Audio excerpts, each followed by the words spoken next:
I know that's awful. You remember when something like that was your lightsaber? I got to interview Todd Fisher. Pretty cool. Carrie Fisher's brother, if you don't know. Debbie Reynolds' son. Right. I know, I'm throwing a lot of names at you. Let's start with who I interviewed. Todd Fisher. This was a lightsaber. Catch up, people. Catch up. This week on the Land of Giants, I got Todd Fisher. I got a walkthrough of his office and his collections that his family's been collecting of all this cool Star Wars memorabilia. It was incredible. Check this out, especially if you're a Star Wars fan or if you're just an old Hollywood fan, you can't miss this episode. Butch Bradley with Todd Fisher, The Land of Giants. Picture bigger me.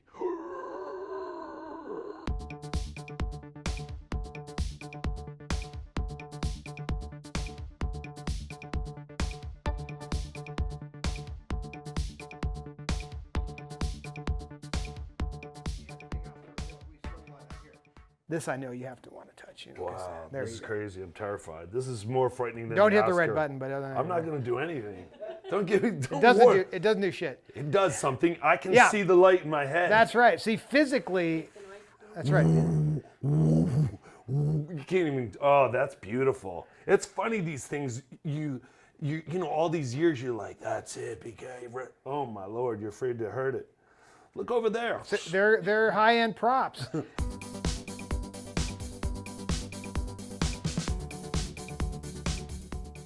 This is an unusual piece. We were going to make a spoof Western on Star Wars starring Carrie.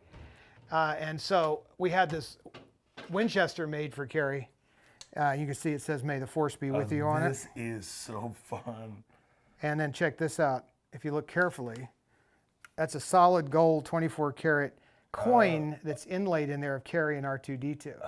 So that was sort of the ultimate spoof in the movie. We were going to have her use this weapon. Right. But then it's like, at some point you'd have to show the close of it. Of course. And she'd say, that's one of my ancestors from a galaxy far away. Oh, right. So anyway, we never got a chance to do that, but that's sort of a Carrie weapon.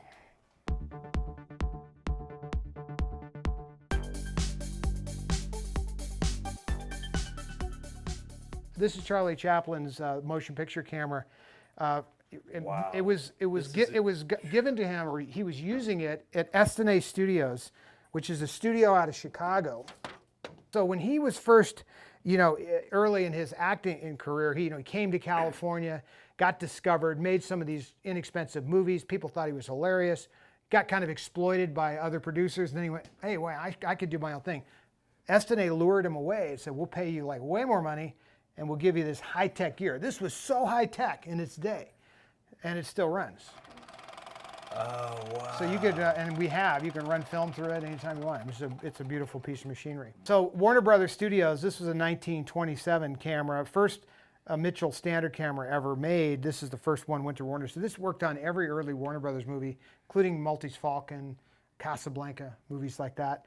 And again, this camera would still work. I actually put some film in there so the film students could actually see what film looked like and how to thread a camera. That's so crazy because most they kids have haven't seen film, right? No, you could show that to people. I'm telling you for real. You can show this to somebody and say, what is that?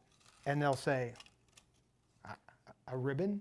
I don't know. Right. Package for Christmas. Wow. They have no idea that that's actually film. Yeah. So I still think it's important. It is important.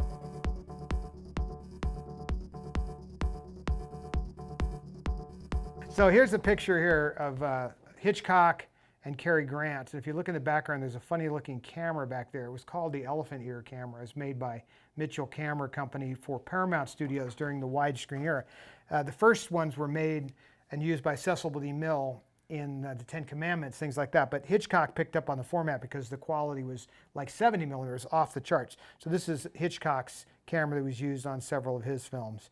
But it's again, a really interesting historic piece. That poster, by the way, that we keep glossing over, that is one of the only, if not the only, 6-sheet of Singing in the Rain anywhere. So that's an original take. It's the size of 6 movie posters. And I have been collecting movie posters for 45 years, and I have never seen another one. So Well, it's impeccable too. well, and you have it linen backed and framed. It's certainly one of the rarest posters in my collection. I have a King Kong and stuff, and maybe it's worth more, but historically wise, to me, that's wow. It is so killer. And here you have Debbie's Academy Award here. This is crazy. So we got to do this because you got to get him, get this on camera. We want to cover that right there. You go. I'd like to thank the Academy, and I almost feel this is crazy incredible. Wow. But it's always interesting to see what people will do when you put an Oscar in your hands. But here's the most common thing they do. Hand me the thing. Yeah. Oh wow, this is heavy. Right. That's what everybody says. It was interesting what he did. You know, he went into I'd like to thank the Academy because that's probably number 2 on the question right. on the poll of things. But the point is there aren't really that many of these when you think about it, especially as it relates. This is a Lifetime Achievement Award, so that makes it even more rare. You know what my brain is doing? I don't want to drop it. Like all the things I've dropped in my life, this would be bad. That would be bad. I'd have to have you. I'd have to have you. So cool. Yeah, you'd have Buck come get me. This was one of her favorite things. This was given to her by Warner Brothers. The Maltese Falcon from the movie The Maltese Falcon. And of course, the favorite thing about this movie is it's the stuff that dreams are made of. Right. So now I'm going to hand you this and watch what happens here. Well, that is heavy, right? It's lead.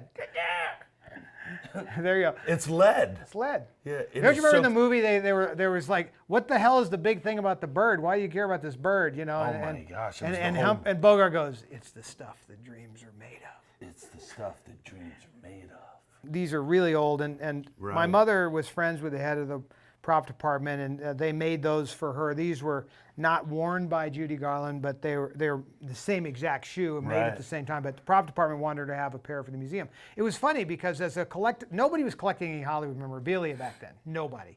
She's saying, I'm going to do a museum. So they thought, oh, well, we'll give you the nicest pair, you know, that you can have, and not a pair that is beat up and worn. I understand. Now today the value is actually in the screen worn piece. You're right. But not to her. To her, she just wanted they have a certain magic. Once again, so this is in the movie business what we call a MacGuffin.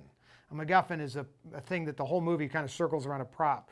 The movie Gaslight, there was this dress with the jewels, and that the whole movie revolves around the dress, which is a MacGuffin. And in this case, in a way, the slippers were not really, but they were a MacGuffin because what happens when you click the heels together 3 times?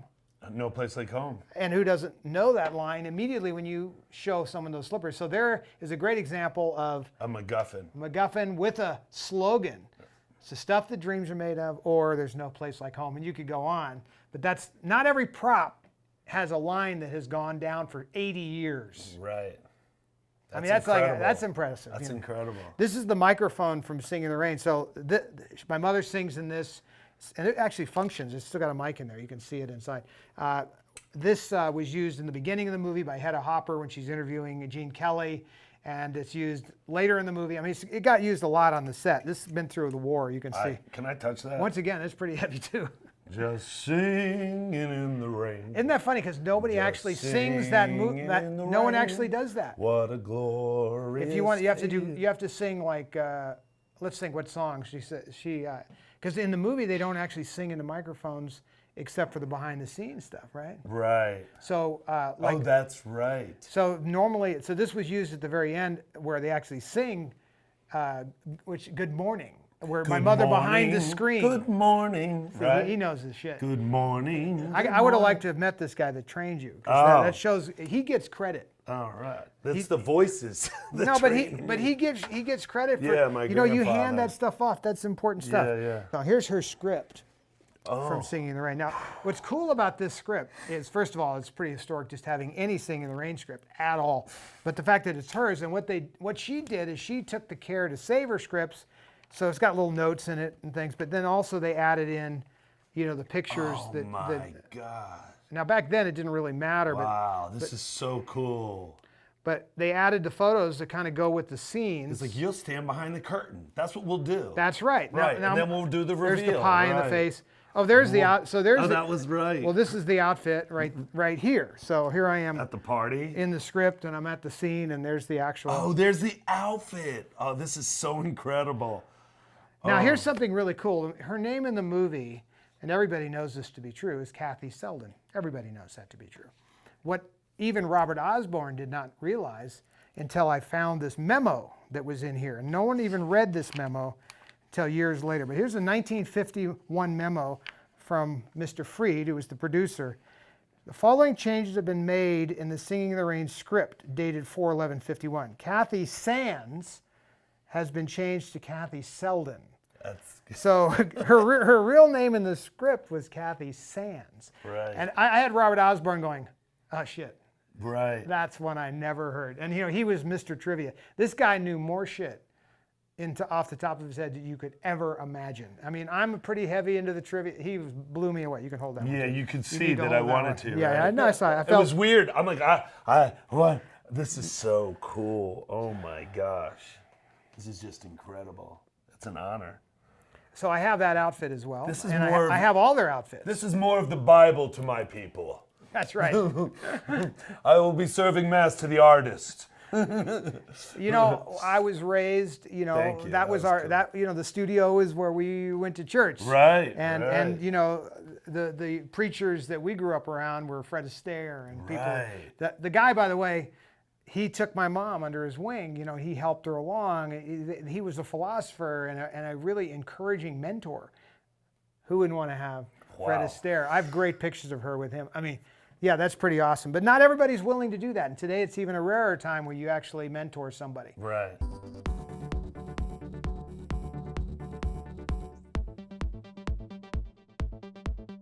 If you look up there, you'll see Singing in the Rain and Frank Oh, right. Sinatra. And Okay, right. Debbie Reynolds. Look at that stage 2. This is just unreal. How sweet it is. Say one for me. Well, look at all these. These are all. Oh, Singing in the Rain. Yep. Oh my gosh. Bridge on the River Kwai. I mean, there's a lot of Sinatra and there's Fred Astaire and And those are like Ginger Rogers. clothing and all sorts of collections. Costumes from famous films as well. But all these files here are full of Debbie's archives. These are all of this, wow, and yeah. Carrie's archives. So Right. all the writings and the photographs and the press clippings. It's just scrapbooks and tons and tons and So tons do of you, stuff. so you get like a sense of family and home? You know, like people when you're in your home, you have your living room, your pictures. When you're in here, you're surrounded by family energy, right? Oh, for sure. That's And we what- have a warehouse in California still with some stuff in it. So there's a lot of things spread out because we have so much stuff.